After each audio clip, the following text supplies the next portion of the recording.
Bienvenidos y bienvenidas al programa Sobre la Mesa, una producción del Centro de Investigación y Estudios Políticos y el canal UCR. Hoy quisimos hacer un programa sobre lo que está sucediendo en todos los partidos políticos en este momento. Tenemos una serie de precandidaturas, además muchos rumores sobre quiénes podrían ser otras personas que se unan a estas precandidaturas, otras precandidaturas, alianzas de partidos. En general tenemos un panorama bastante interesante y por eso es que acá en Sobre la Mesa vamos a estar hoy conversando sobre el panorama para el 2022 con respecto al tema electoral. Para eso vamos a estar acá haciendo el análisis con Luis Mora Rodríguez. Él es catedrático, profesor de la Escuela de Estudios Generales y Filosofía. ¿Cómo estás, Marcela? Muchas gracias por la invitación. Muy honrado de estar aquí con Eugenia, con Sergio y con vos. Gracias. Bueno, y también vamos a estar conversando, como ya nos adelantó Luis, con Sergio Araya. Él es politólogo y coordinador del proyecto del área política de la Fundación Konrad Adenauer Costa Rica. Buenas, Marcela, don Luis, doña Eugenia, un placer de verdad compartir con ustedes este espacio y aquí a la orden para analizar estos temas que están realmente cada día más llenos de dinamismo, así que vamos a abordar muchísimo y creo que nos va a faltar tiempo realmente en esta hora. Totalmente de acuerdo, que tenemos muchísimo que analizar. Y bueno, como ya también les adelantaron, vamos a estar con Eugenia Aguirre, investigadora de OVNA, profesora de la Escuela de Ciencias Políticas. Un gusto compartir en este espacio y espero que sea de muchísimo provecho. Siempre un honor estar en Sobre la Mesa.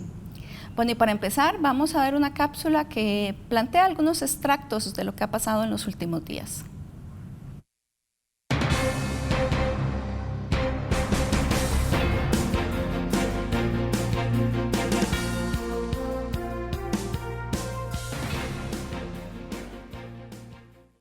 Usted y yo, los que estamos seguros de que Costa Rica sí va a salir adelante, somos Nueva República. Vengo con el mayor de los respetos a proponer mi nombre. Voy a hacer aquí, esto no es ninguna ceremonia, es una protección para mí y para todos ustedes. Hola, espero que se encuentren muy bien. Yo soy Roberto Thompson y quiero invitarlos a conocer un poco más de mi vida. Vinieron a caballo, vinieron en bicicleta, vinieron a pata, vinieron en carro, vinieron en bus y yo no puedo más que acompañar a esta gente en su lucha justa por trabajar. Y quiero que juntos construyamos el futuro. Y todos los costarricenses que quieran trabajar siempre van a tener en mí un apoyo. Y decía, este es un partido que tiene historia y este es un partido que tiene memoria. Aspiro a ser el candidato y aspiro a ser su presidente. Y que este es un partido que necesita adaptarse a esos cambios. Acompáñenme. Hoy presento mi nombre para ser la candidata presidencial y liderar el Partido Acción Ciudadana, honrando la historia de todas las personas que abrieron caminos, derribaron muros y construyeron puentes. Con la experiencia de conocer al Estado costarricense actual de los últimos años, yo no soy un líder que trae experiencia de hace 30 o de 25 años, soy un líder de hoy, conozco la Costa Rica del multipartidismo.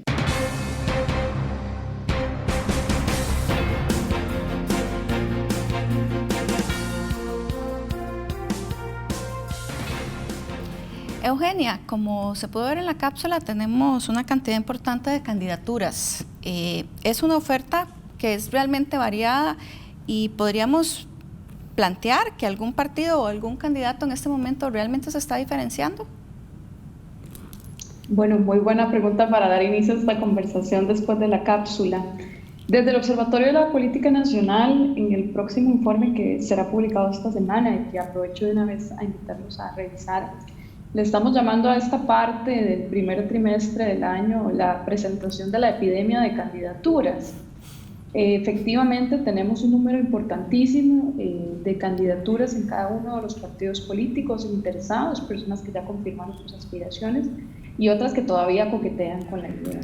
Eso es una situación que no es un fenómeno nuevo, es un fenómeno que tiene una explicación en toda una crisis de representación de los partidos políticos como figuras que aglomeran los intereses de las personas y los trasladan a la arena política. Es una situación que no es reciente como se las planteaba y cada partido tiene su propio dilema, por decirlo de alguna manera. Particularmente estamos problematizando, vamos a problematizar en el informe, en torno a esta tendencia de cada uno de los partidos de presentar a figuras nuevas, disfrazadas de experiencia, y también de presentar figuras no tan nuevas que se muestran de manera renovada. Entonces, como entre lo nuevo, lo conocido, lo reciclado, encontramos nombres para completar una oferta electoral muy amplia y variada. Sergio, y en esta diversidad de precandidaturas, de rumores sobre posibles candidaturas, ¿cómo se puede informar las personas, la ciudadanía, para tomar decisiones? Porque en realidad en este momento estamos con tanta información por tantos medios que, bueno, ¿qué podríamos hacer como para que la gente efectivamente se informe y tome una decisión, esperemos, racional, aunque en la política nada es tan racional? Sí, bueno, esa es una pregunta realmente importante porque tiene que ver con el actor clave del sistema, que es la ciudadanía. Finalmente es el soberano el que va a configurar la estructura de poder en los próximos años, como afortunadamente ha sido la constante en nuestro país de manera ininterrumpida desde 1949, 1953, con aquellos primeros comicios tras la Segunda República. Y afortunadamente, repito, pues no hemos tenido interrupciones de ninguna naturaleza en ese continuum del sistema democrático. Pero efectivamente, lo planteas muy bien, Marcela, hay demasiadas fuentes de información, inclusive en redes, hay una tremenda proliferación de canales de información que muchas veces lo que hacen es distorsionar, es confundir, es generar más bien mucho ruido, y tanta información sin considerar adicional que mucha de ella puede no ser veraz necesariamente, lo que provoca más bien es una suerte de parálisis de la persona, y esto le suele pasar a cualquier ser humano en cualquier ámbito de su quehacer. Por ejemplo, si usted va a esos grandes almacenes que hay en Estados Unidos y ve una amplísima gama de oferta de diferentes productos sobre algún bien que usted quiere adquirir, es altamente probable que termine no comprando nada o decantándose por lo que ya conocía, porque justamente no le da el tiempo suficiente para poder asimilar y para, como lo planteabas, tratar de tomar una decisión fundamentado en criterios más racionales. Agréguele a esto que estamos en un periodo, por muy preelectoral que sea, pero es la misma dinámica que vamos a ver posiblemente en la campaña, donde evidentemente cada una de estas figuras trata de bombardearnos con una serie de aspectos que, desde una perspectiva de campaña política, busca maximizar lo que consideran son sus fortalezas, invisibilizar lo que saben son sus debilidades y, por supuesto, tratar de poner en evidencia lo que juzgan son las debilidades de los adversarios. Entonces, esa información, que además es prolija, no necesariamente es totalmente objetiva. Entonces, ¿qué le queda al ciudadano y a la ciudadana? Bueno, tratar de empaparse en medios de comunicación que aborden estas temáticas de la manera más rigurosa posible, de la manera más seria posible, que intervengan o que por lo menos escuchen y participen en este tipo de programas, analicen, digamos, los informes que hacen estudios como el que doña Eugenia coordina, pero obviamente no toda la gente está en condiciones ni en posibilidad ni tiene el tiempo para eso. Entonces sí me parece importante que pues se siga accesando a los medios de comunicación y se trate de tener un espíritu lo más crítico posible dentro de estas circunstancias, entendiendo además, y esta es una realidad importante, que para el común de la ciudadanía esto va a comenzar a tornarse importante conforme se aproxime la fecha de la elección real, que es el 6 de febrero del 2022. Es decir, mucho de esto que hoy aquí nos tiene en este espacio nos interesa, nos preocupa y nos ocupa a nosotros, pero en realidad tanto nosotros como los que intervienen en redes somos parte, y ahora está muy de moda esa palabra, de una burbuja que se mueve en estos espacios, ¿verdad? Y a veces tendemos a creer que el resto de la sociedad va en la misma sintonía que nosotros, y créanme que no es así. Es decir, cuando usted, por ejemplo, ve en los últimos estudios de opinión que la mayoría de los que pasaron en esa cápsula, más otros que ahí no están, son desconocidos para un amplísimo sector de la población, lo que nos hace ver es que efectivamente a un segmento muy importante de la gente hoy son otros los temas que les ocupan y les preocupan, y no necesariamente darle seguimiento tan riguroso, tan exhaustivo a lo que está pasando en estos procesos preelectorales. Claro, y en ese sentido, Luis, en un contexto en el cual en cualquier encuesta con mayor o menor legitimidad, más del 50% de las personas dice que no sabe por quién votar. Efectivamente, entonces, ¿cuáles podrían ser esos elementos? ¿Realmente los debates, las mismas encuestas, ayudan a tomar alguna decisión? ¿O cómo, digamos, la ciudadanía puede reaccionar ante estas cosas? Bueno, yo creo que un poco en la línea de lo que señalaba Sergio, hay que tomar en cuenta la temporalidad, ¿verdad? O sea, la gente está preocupada por su trabajo, está preocupada por la pandemia, y esto se está jugando a lo interno de los partidos. Entonces hay mucha actividad a lo interno de los partidos, ¿verdad? Y no tanto con una proyección nacional. Yo creo que las fechas importantes van a comenzar por ahí de noviembre, diciembre, enero, ¿verdad? Vimos que hace 4 años todo se jugó en un mes, en enero. Entonces, sí. Ahorita yo creo que podemos hacer como una diferenciación entre precandidaturas y precandidaturas fuertes y candidaturas y precandidaturas débiles, ¿verdad? O sea, un poco nombres que suenan mucho, que tienen cobertura en los medios de comunicación, porque hay que decirlo, la gran mayoría de gente se informa por esos medios, y otros que son figuras prácticamente desconocidas que no sabemos ni siquiera si van a soportar, van a llegar a la mitad del año.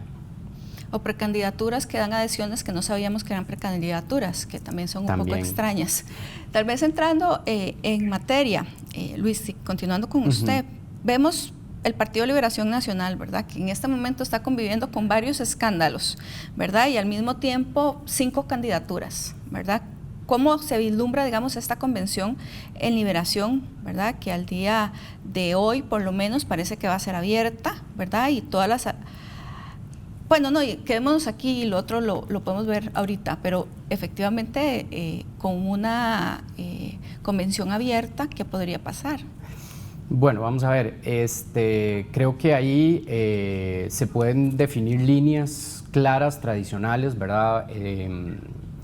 Por ejemplo, el lado de los gobiernos locales, municipales, ¿verdad?, está representado por Thompson y por una parte de la familia Araya, que está apoyando también a don Roberto. Y la línea arista, ¿verdad?, representada por Carlos Ricardo Benavides. No sabemos todavía si Oscar Arias está apoyando claramente esa precandidatura.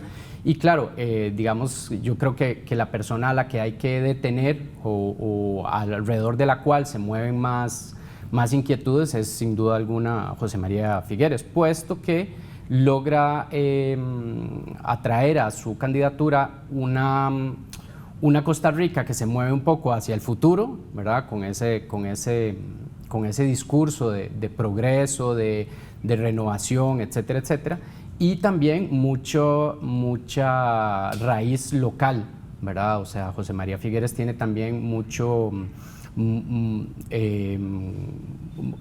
pegue, por decirlo de una forma, en los gobiernos locales, ¿verdad? Entonces yo creo que es una candidatura que agrupa dentro del sector liberacionista diferentes sectores, y eso le puede dar mucha energía. Después, con lo que quisiera terminar es que no dudo que después de la convención haya una negociación entre los perdedores y los ganadores para llevar un partido sólido, ¿verdad? Bueno, veremos si no corre demasiada sangre y logran efectivamente hacer esas alianzas. Vamos a hacer una pausa y ya regresamos acá en Sobre la Mesa.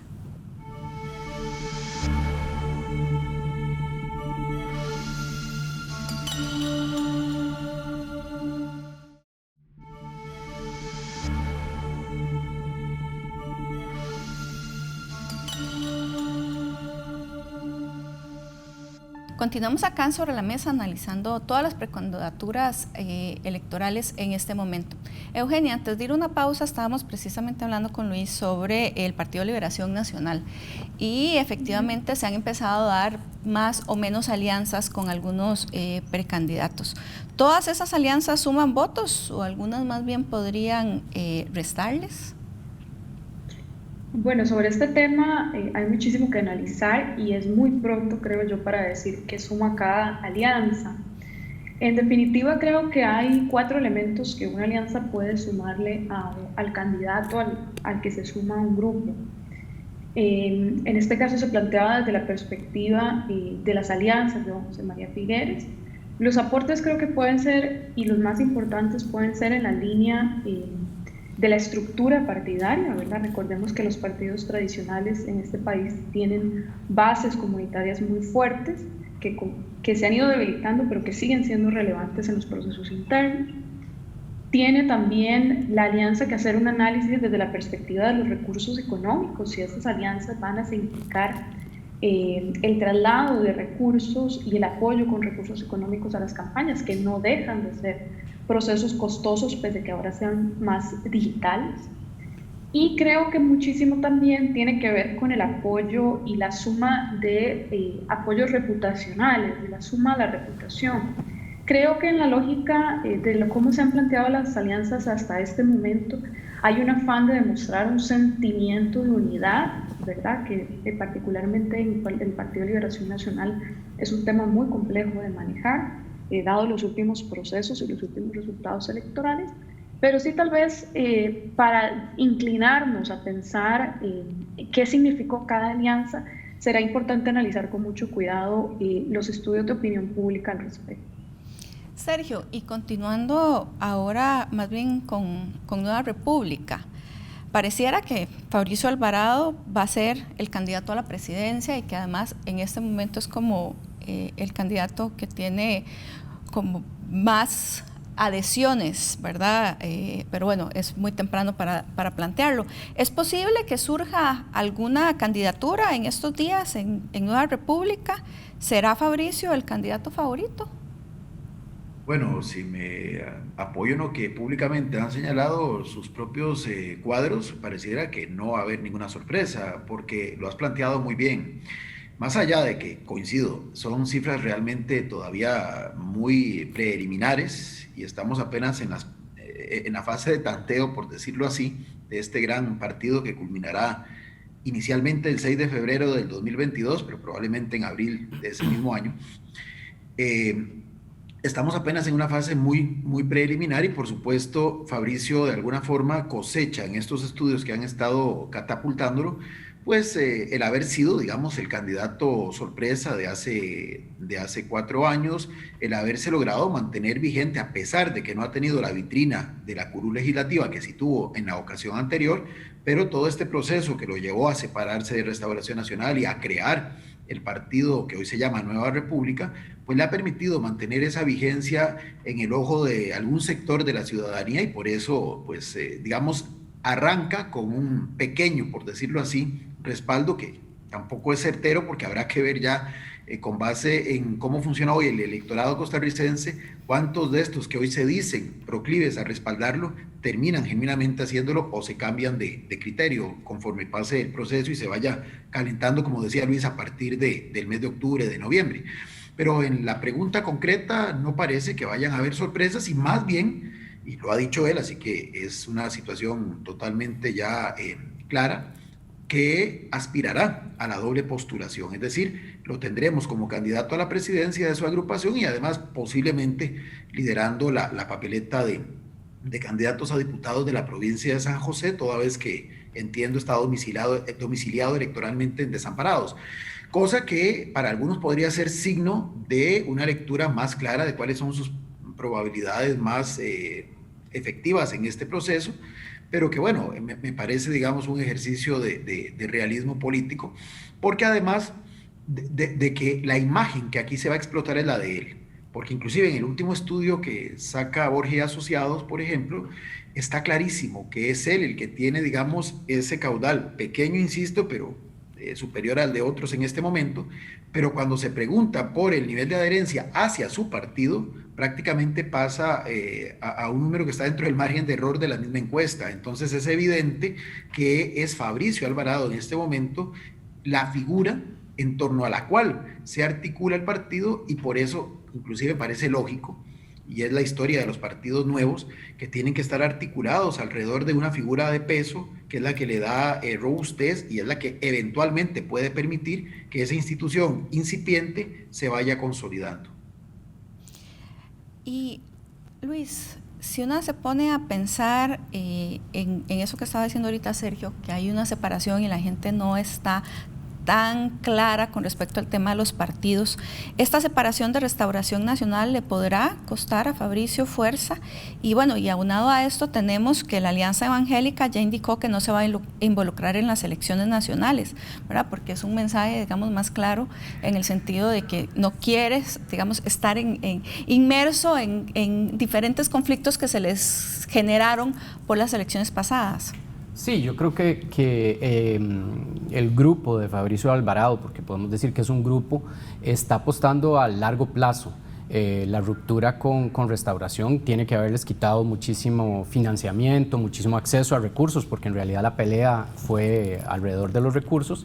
Y sin embargo, gracias a la figura de Fabricio, lograron montar en poco tiempo para presentarse a las municipales un partido nuevo. Entonces yo creo que sí es una apuesta a largo plazo. Ahora bien, hubo una polarización muy particular hace 4 años, ¿verdad? Y eso catapultó la figura de Fabricio Alvarado. No creo, digamos, por el desempeño de sus diputados en la Asamblea, que hayan creado, digamos, un movimiento alrededor de ideas nuevas o alrededor de alguna política pública en particular que sea su marca, ¿verdad? Entonces yo creo que ellos van a seguir peleando esos espacios dentro del espectro, podríamos decirlo, de lo religioso, de los temas morales, etcétera, etcétera, pero no va a haber digamos, no hay una política clara en términos de política pública, económica, etcétera, y eso lo podremos hablar cuando hablemos, por ejemplo, de Linet Saborío. Claro, pero en esa misma línea yo también puedo pensar, estamos hablando solo de 2 partidos cristianos, pero hay más que han logrado diputaciones, entonces puede ser que se polarice todavía más el voto de los cristianos. Claro, yo apuesto a que hay ahí una fragmentación que, por eso es que creo que Fabricio está haciendo este cálculo, ¿verdad? O sea, presentarse como figura presidencial, pero siempre digamos, con la red de poder quedar como diputado. Yo creo que ellos van a jugar en ese nivel, porque no creo que estén calculando lograr lo que lograron hace 4 años. Claro. Y Eugenia, hablando del PAC, ¿verdad? Evidentemente el PAC está partiendo del desgaste de ser gobierno por 2 periodos, lo cual es complicado. ¿Qué podríamos decir que necesita un precandidato o precandidata del PAC para consolidar apoyos, ¿verdad? Por decirlo así, como cuál sería esa estrategia que más conviene, ¿verdad? En especial con las disidencias internas tan marcadas, ¿verdad? Y además, en los últimos días surge una posibilidad de candidatura, inmediatamente salen un montón de disidentes, después surge otra y salen un montón de disidentes del mismo partido. Es una crítica bastante feroz a lo interno. Sí, tenemos que entender que los partidos políticos no son estructuras monolíticas, y en esa línea recordar que para eso se plantean estos procesos internos propios y muy particulares en cada una de las agrupaciones. En ese sentido, el PAC ya mantiene 4 candidaturas muy particulares, cada una de ellas. Doña Marta Zamora como una figura muy de aquel PAC en su etapa de fundación, don Hernán Solano en un movimiento muy sorpresivo, que renuncia a su cargo como ministro de Deportes, la candidatura que se oficializó esta semana relacionada con la diputada Carolina Hidalgo y las intenciones todavía no confirmadas del exministro de Educación, don Edgar Mora. Creo que sobre la pregunta que planteas específicamente, creo que la estrategia que van a jugar o que apuntan a jugar hasta lo que conocemos al momento es a qué tanto van a sentirse respaldados en la gestión del gobierno o se van a respaldar en la gestión del gobierno. Recordemos que en la historia reciente de Costa Rica no hay historia de un partido político que en 3 periodos consecutivos se mantenga en el Poder Ejecutivo, y esta apuesta que se hace a partir de las 4 figuras, que todavía no se ha definido cuál y que se definirá en el mes de julio a través de una convención cerrada, creo que pondrá en la mesa de discusión una división muy, muy clara entre identificarse o no con los últimos 2 gobiernos de Acción Ciudadana. Esta semana, lo manifestaba la ahora precandidata Carolina Hidalgo, que van a hacer la autocrítica correspondiente, y a partir de eso creo que se podrían plantear las principales divisiones. Además, estas 4 figuras, Marta Zamora, Hernán Solano, Carolina Hidalgo y Edgar Mora, al menos 3 de ellos han tenido algún tipo de participación en las últimas administraciones. Entonces, ese va a ser el tema que creo va a determinar hasta estas alturas que conozcamos el proceso interno de Acción Ciudadana. Claro, pero tal vez, Luis, ahí cuán, digamos, efectivo podría ser en campaña hacerla, ¿verdad?, con respecto a las gestiones anteriores, cuando tenemos mediciones de aceptación de tanto del gobierno de don Luis Guillermo como el gobierno de don Carlos bastante bajas.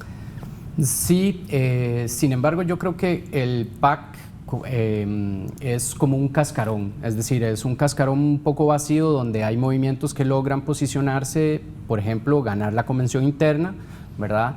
No olvidemos que, digamos, el grupo que se forma alrededor de Carlos Alvarado, ¿verdad?, son muy jóvenes, vienen de la política universitaria, se han articulado de manera muy inteligente, logran sacar adelante el candidato, y hace 4 años teníamos el escándalo del cementazo, un gobierno debilitado de Solís, etcétera, etcétera, y aún así, ¿verdad?, Carlos Alvarado es presidente. Ahora bien, el PAC va a jugar también un poco con la fortuna, ¿verdad?, la fortuna en el sentido de Maquiavelo, es decir, aprovechar el momento, ¿verdad? No, yo creo que no es un azar que escojan su candidato después de los demás candidatos, ¿verdad?, y eso siempre le da un poco una ventaja al PAC. Otro detalle importante es que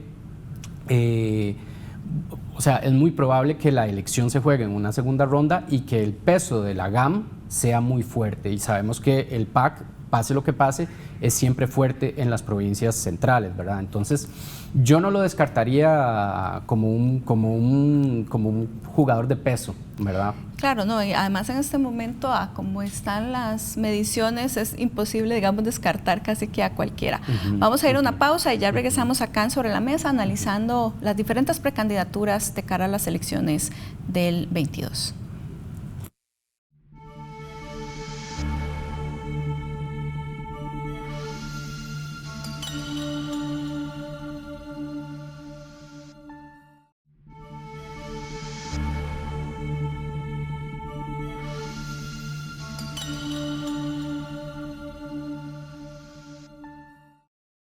Continuamos acá en Sobre la Mesa analizando las precandidaturas. Antes de ir a una pausa estábamos hablando del PAC, y en ese sentido, Sergio, es interesante lo que está pasando con don Edgar Mora, que pareciera que algún sector como que no quiere que sea precandidato por el tema de la militancia, pero hay otro sector que lo está apoyando bastante. ¿Qué podríamos, digamos, en este momento decir de esta posibilidad de candidatura?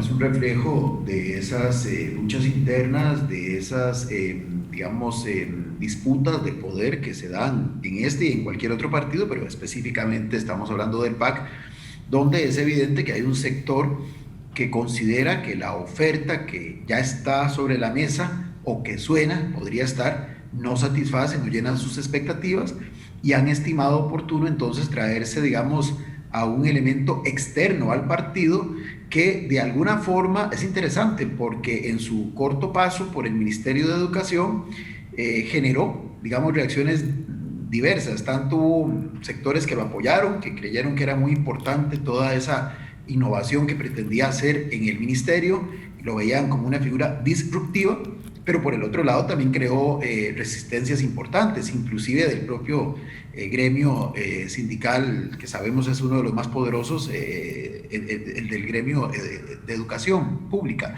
Sin embargo, bueno, recordemos que don Edgar, vamos a ver, uno lo tenía asociado a esta figura, pero obvia que por muchos años fue gestor político en su municipio, en Curridabat, donde fue, gracias al partido cantonal que creó, el Curridabat Siglo XXI, alcalde varios periodos. Recordemos que las alcaldías sí pueden ser reelegidas de manera indefinida, al menos eso no se ha cambiado a la fecha. Entonces digamos que podría tener algún ya conocimiento de lo que es la gestión política, aunque sea en el ámbito local, y esto evidentemente para los que lo están impulsando podría ser la fortaleza que quizá ellos no ven en los otros contendores, a los que quizá perciben todavía faltos de esa maniobrabilidad, de esa capacidad de gestión política. Por supuesto es un asunto estatutario, pero que evidentemente si hubiere la voluntad política para hacerlo, perfectamente podría obviarse, como se hizo ya en el pasado con Luis Guillermo Solís, inclusive, que había sido secretario general de Liberación Nacional, ingresó al Partido Acción Ciudadana y le modificaron los estatutos, y hay que decirlo así con toda amplitud, claro, para que pudiera intervenir en la convención en la que finalmente obtuvo la candidatura de ese partido político. Claro, pero en esa misma línea, Luis, era como la persona más fuerte, ¿verdad?, que estaba sonando, don Edgar, que se podía hacer, ¿verdad?, que existe la posibilidad de un cambio del estatuto, como bien lo plantea Sergio, que ya se ha hecho, pero la reciente oficialización de la candidatura de Carolina, ¿verdad?, un poco nos plantea, bueno, Carolina viene del riñón del partido, ¿verdad?, del origen. Sí, yo creo que Carolina no es una pretensión con miras a la presidencia. Creo que es una pretensión que busca consolidar lo que el partido ha ganado, ¿verdad? Y bueno, hay gente que se posiciona así, ¿verdad? Carolina quiere mantener, digamos, un cierto espíritu del PAC, ¿verdad? Y cohesionar alrededor de ella tal vez algunas diputaciones. Yo creo que eso es una pretensión racional, ¿verdad? Es una pretensión realista también. Y en cambio me parece que con una figura como Edgar podría haber un desbordamiento por otros lados que son que van más allá del PAC, ¿verdad? O sea, una serie de figuras, por ejemplo, que un Carlos Ricardo Benavides o el mismo Figueres que ganara en Liberación, habría gente de Liberación que podría acercarse a un proyecto alrededor de un personaje como Edgar, pero eso todavía, ¿verdad?, habría que verlo con mucho detalle. Yo creo que Carolina apuesta a consolidar lo que el PAC ha ganado en términos de estructura y de partido, sobre todo con la experiencia de estos últimos 4 años, ¿verdad? Tienen gente muy joven que puede seguir ahí formándose, han formado los cuadros que no habían formado en otras ocasiones, ¿verdad? Entonces eso se tiene que mantener para fortificar el partido. Yo creo que la apuesta de Carolina va por ahí. Claro, y Eugenia, ya ahora entrando, digamos, al Partido Unidad Social Cristiana, ¿verdad?, como para ir haciendo análisis de diferentes partidos, tenemos al diputado Pedro Muñoz y al diputado Erwin Macís, tenemos a la ex vicepresidenta durante la administración de don Abel Pacheco, Linet Saborío, y que además llama la atención que es la primera mujer candidata de ese partido, ¿verdad? Y teniendo, digamos, tan cerca la convención, que es el próximo 13 de junio, que en realidad está a la vuelta de la esquina, pareciera que no hay tanta movilización. ¿Qué nos puede decir eso de que en realidad es poco el movimiento que una, digamos, observa de cara a la convención del 13 de junio? De acuerdo, con este tema es muy interesante revisar cada una de las figuras. Ayer estaba viendo los videos en que ellos se presentan como precandidatos y doña Linet como precandidata.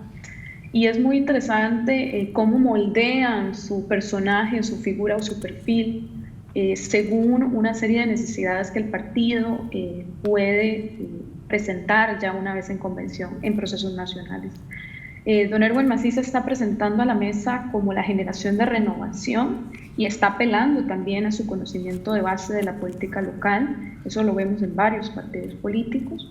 Don Pedro Muñoz más como una figura que se presenta desde una escena rebelde, ¿verdad? Una escena disruptiva, además haciendo uso, por supuesto, de el poder o el reconocimiento público que adquiere actualmente en la Asamblea Legislativa, igual don Erwin. Y doña Linet Saborío, con esa particularidad de que sea la primera mujer precandidata a la presidencia, ahí se adelantó a la precandidatura de doña Carolina Hidalgo, aunque Marta Zamora ya lo había indicado. Se presenta como la figura con experiencia, ¿verdad? Y se presenta además apropiándose del tema del género, ¿verdad?, que no se había puesto tan fuerte sobre la mesa al momento que ella oficializa su precandidatura. Creo que la Unidad Social Cristiana está en un proceso muy interesante, muy particular, sobre el que podríamos hablar mucho más tiempo, que tiene que ver con las consecuencias de haberse acercado al gobierno de Carlos Alvarado y cómo se gestionan esos impactos que tuvo ese proceso, que fue interno también, que fue una discusión reglamentaria de militancia, que hoy arrastra una serie de consecuencias en el discurso, ¿verdad? No lo vemos así claramente, pero hay que ir un poquito más allá de lo formal y hacer un poquito de revisión de antecedentes para valorarlo.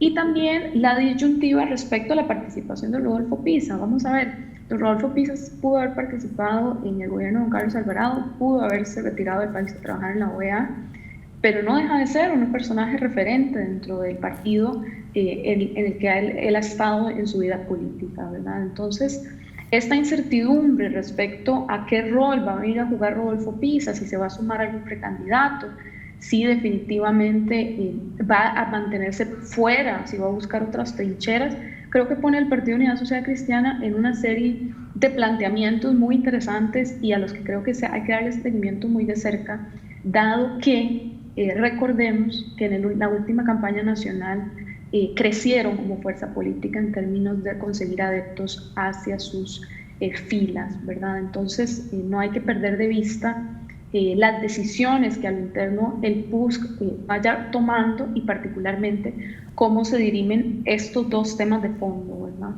Y Luis, ya que lo puso Eugenia sobre la mesa, ¿qué papel puede jugar Rodolfo Pisa? ¿Podría una pensar en alguna alianza, alguna coalición, dependiendo de quién alcance la candidatura del PUSC, o es poco probable que esté cercano al Partido Unidad Social Cristiana? Sí, bueno, yo quisiera como retomar un poco lo que decía Eugenia. Hay que tener claro que, o sea, hay todo un contexto, ¿verdad?, que viene, o sea, el PUSC está sediento de poder, ¿verdad? Llevan 12 años fuera del poder y creo que están jugando una carta que es muy interesante y que puede servir de detonante, que es la responsabilidad fiscal. Se están presentando, doña Linet, ¿verdad?, en una aparición, en un video, dice: yo me acerqué a Fabricio Alvarado hace 4 años por la responsabilidad fiscal, porque no podíamos seguir en una irresponsabilidad. Entonces, con el préstamo del FMI encima, con la crisis fiscal que estamos viviendo, ese puede ser un tema que aglomere a una serie de figuras, ¿verdad?, del mundo tecnocrático, bancario, etcétera, alrededor de esta candidatura. Yo creo que el PUSC está, o sea, digamos que me parece que es una de las precandidaturas más interesantes y que podría soldarse con una alianza, por ejemplo, con el grupo que se está moviendo alrededor de Eli Feinsack, Mario Redondo, ¿verdad? Creo que ahí Rodolfo Pisa podría tener un rol y eventualmente ligarse, ¿verdad?, con Linet Saborío en caso de que Linet logre la candidatura. Con respecto a lo de género, me parece que también es una candidatura muy interesante porque es una mujer conservadora, ¿verdad? Entonces, o sea, está jugando el tema de género, pero sabemos que hay límites muy claros que no van a pasar. Entonces eso también atrae a una cierta parte del electorado. Y Sergio, siguiendo en esa misma línea con el Partido Unidad Social Cristiana, el partido tomó la decisión de elegir las candidaturas a las diputaciones por provincia y de manera separada de la elección de la candidatura presidencial. ¿Qué impacto efectivamente tiene eso en la escogencia de quién será el candidato o candidata a la presidencia? Y si más bien esto no ayuda a que se consolide el papel del Partido Unidad Social Cristiana más en la lógica de lograr diputaciones y no tanto de lograr, la presidencia. Bueno, eso es todo un tema para otro programa, indiscutiblemente, porque es efectivamente cierto que este es el partido que ya hace 2 periodos adoptó este cambio de conferirle a esas asambleas de provincia la potestad de integrar las papeletas, en un contexto, entendible, dada la coyuntura que enfrentaba ese partido. Recordemos que se derrumbó en la primera mitad del siglo XXI y que lo mantuvo a flote fue justamente ese voto extraído de lo que ellos llaman la base local, porque inclusive, le pongo solamente un dato de antecedente, en el 2006, después del escándalo de los expresidentes 2 años atrás, quien era su candidato a la presidencia apenas sacó el 3,6% de los votos válidamente emitidos, pero en diciembre de ese mismo año, que fue elección de alcaldías y de sindicaturas, fue el segundo partido en el número de alcaldías conseguidas. Entonces, de alguna forma, el partido entendió que tenía que apostar a esas estructuras de base para mantenerse vivo y comenzar ese proceso de lento crecimiento que bien apuntó Eugenia en el segmento anterior, le permitió inclusive crecer con Rodolfo Pisa como candidato y alcanzar un 16% de los votos válidamente emitidos en 2018. Pero esto que tuvo como efecto un empoderamiento de estos liderazgos regionales, de estos liderazgos provinciales, que desde mi perspectiva lo que ha provocado es una suerte de feudalización de esta agrupación política, y lo han señalado otros distinguidos colegas y lo han señalado actores del propio partido como don Miguel Ángel Rodríguez, que apuntan a que el partido perdió esa visión de interés general y se ha decantado por intereses regionales.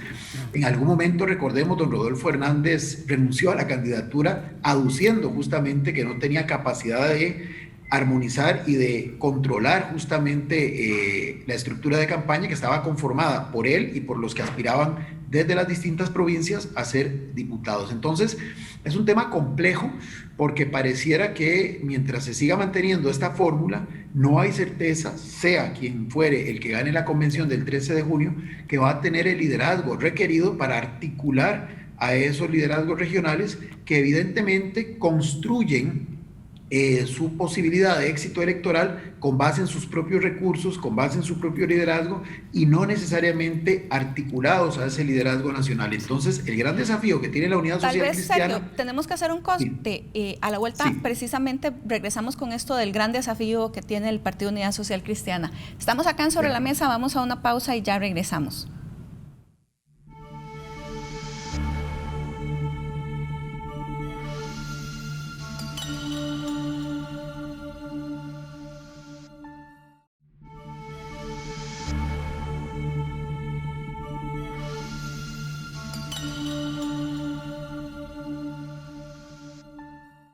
Continuamos acá en Sobre la Mesa. Antes de ir a una pausa, precisamente estábamos hablando de esa, como le decía Sergio, feudalización del Partido Unidad Social Cristiana y bueno, nos iba a explicar cuáles son los principales desafíos en esa lógica. No, básicamente que si manteniendo esa misma fórmula, pues no hay certeza de que no vayan a darse resultados como los que hoy estamos observando, por ejemplo, en la bancada actual de ese partido, donde inclusive una de sus integrantes aspira a la presidencia del directorio legislativo el 1 de mayo y un segmento importante de la propia bancada simplemente no la respalda. Eso para citar un ejemplo de esa, diferenciación tan marcada que hay inclusive ya en la praxis en el poder público, que es lo que finalmente sí nos interesa como costarricenses, más allá de las diferencias internas que pueda tener ese partido. Pero el desafío que tienen es justamente ese, que manteniendo esa misma fórmula, quien ejerza esa candidatura logre tener el liderazgo necesario para poder amarrar a los diferentes candidatos que finalmente resulten electos diputados y diputadas, porque en este momento hay una desconexión total, es decir, pareciera más bien que es quien ejerce la candidatura a la presidencia el que está, diciéndolo en términos de ciclismo, chupando rueda a los aspirantes a las curules legislativas, y no al revés, que es el líder nacional el que construye una visión de conjunto, una visión de bosque, y estos aspirantes a diputados lo que hacen es articularse a esa visión. Me parece que ese es el gran desafío. En algún momento parecía que Rodolfo Pieza lo estaba consiguiendo después de 2 campañas en las que había sido el candidato y gracias al éxito electoral que venía observando el partido con su candidatura, pero bueno, se da la situación que ocurre con la ida de don Rodolfo al gobierno, que esto genera una gran división al interior de ese partido, a tal extremo que hoy ya don Rodolfo no va a correr como candidato o precandidato a la presidencia. El desafío de estos 3 elementos que hoy están, o de estos 3 actores que hoy están aspirando a ser el próximo candidato o candidata, será ver si tienen ese peso político para, más allá de la forma estructural en que se están definiendo las candidaturas a diputado, que implica además movilización de recursos por aparte y demás, si va a tener, quien sea el que gane esa convención, el peso político suficiente para lograr esa articulación que les sería muy necesaria para mostrar una imagen uniforme y de conjunto ya de cara al electorado. Claro. Y bueno, y pasando de partido, tal vez Luis, ¿qué se dice del Frente Amplio? Porque dependiendo de quién vaya a ser el candidato o la candidata, esto puede significar continuar con una sola diputación o con varias diputaciones. ¿Es posible visualizar un crecimiento en el número de diputaciones tal y como ocurrió en el 2014? Bueno, yo creo que José María Villalta lo tiene muy claro. No sé si está completamente convencido, pero sabe que él tiene que ser la figura que lidere esa candidatura. No creo que dentro del Frente Amplio haya nadie que pueda llegar a hacerle sombra. Trataron de movilizar a algunas otras personas hace 4 años y no dio los resultados esperados. Yo creo que hay una parte del electorado que esperaría que tiene muy buena visión del trabajo que ha hecho José María y podría apoyar en ese sentido. Ahora, no creo que haya un crecimiento como el que hubo hace 8 años ya, ¿verdad? Es decir, hay una masa de votantes que está lista a decantarse por algún outsider, ¿verdad? Por alguna candidatura nueva, fresca, ¿verdad? Que pueda traer un poco de aire frente a todo, ¿verdad? Frente a este panorama que se vuelve cada vez más bipartidista. Yo creo que ahí hay un espacio que alguien puede ocupar y creo que José María Villalta, va a dar el paso, por lo menos para articular a su partido, ¿verdad? Claro. Y Eugenia, también están surgiendo candidaturas que lo que están intentando es buscando, ¿verdad?, hacer alianzas con otros partidos. Tenemos a Rodrigo Chávez, el que fue ministro de Hacienda de esta administración, la posible unión entre él y FEINSA con Mario Redondo. ¿Cuántas posibilidades, siguiendo lo que estaba más bien diciendo Luis, existe en Costa Rica para que una coalición efectivamente logre, digamos, consolidarse y además tener una representación interesante? Sí, antes de abordar el tema de la coalición, me gustaría puntualizar sobre algunas cosas que planteó Luis. Creo que efectivamente el tema de los outsiders es una tendencia global, ¿verdad? De buscar a esta persona que no tiene ningún tipo de relación con aquella política que le hemos llamado mala, corrupta, fea y de la cual nos queremos desligar, ¿verdad?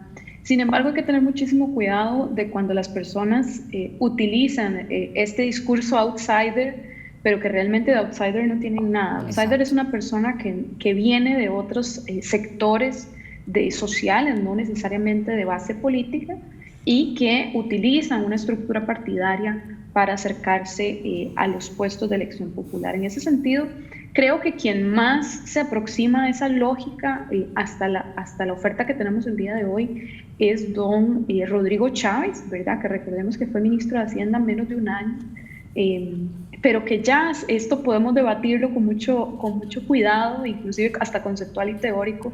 Eso le podría quitar esa característica de outsider, haber sido parte del gobierno. En ese sentido, es muy interesante valorar quiénes son sus aliados, ¿verdad? Alianza Demócrata Cristiana, un partido muy personalista de la figura de don Mario Redondo, además del Partido Republicano Social Cristiano, que ha tenido victorias muy cortas, muy pequeñas, en los últimos años, y ya se descartó en esa línea el partido de Nueva Generación. Entonces creo que faltaría sumar a esa posible coalición el partido de Don Eli Feinza.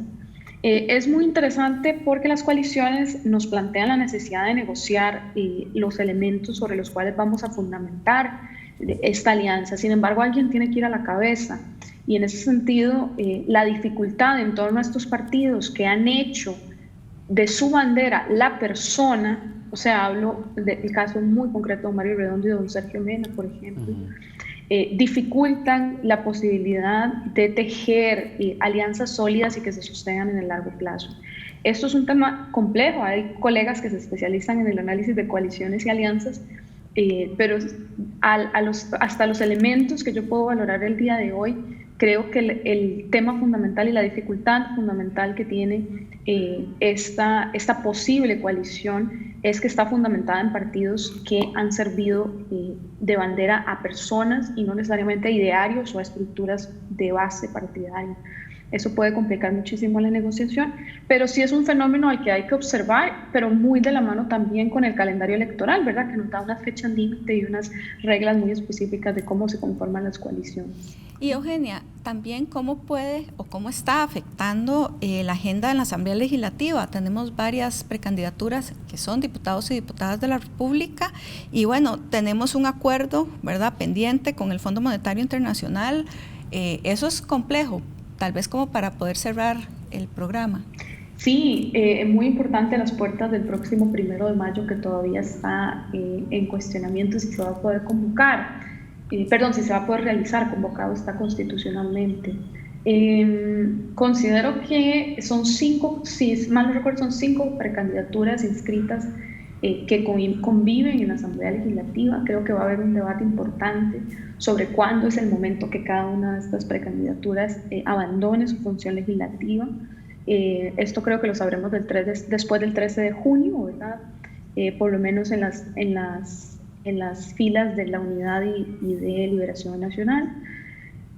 Considero que esto vamos a empezar a ver sus manifestaciones, sus dificultades posterior al 1 de mayo, ¿verdad? Recordemos que la última legislatura tiene dificultades intrínsecas porque lo que acontece en la campaña electoral altera la situación legislativa y a la inversa, y con 5 personajes ahí conviviendo puede dificultar muchísimo el tejido de estos acuerdos que se necesitan para la agenda con el fondo. Y algo que había recalcado, me acuerdo, en el último programa Sobre la Mesa y sobre el que todavía insisto, es que el acuerdo con el Fondo Monetario Internacional, que es esta gran agenda que un ente externo nos constituye para resolver problemas nacionales, es una agenda que tiene diferentes grados de avance en cada una de las iniciativas que van a sostenerle, ¿verdad? Así que además por los temas del COVID es una asamblea es una cuarta legislatura que va a iniciar siguiendo la discusión de empleo público, y esto puede tender o plantear una serie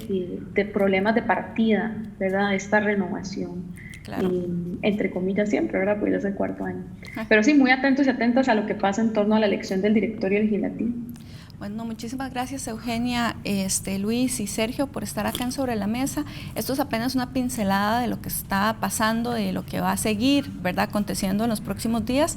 Esperamos poder invitarles en otro momento para que podamos analizar otras candidaturas, ¿verdad?, o cuando ya tengamos resultados de las actuales. Así que muchísimas gracias y a ustedes les esperamos la próxima semana acá en Sobre la Mesa.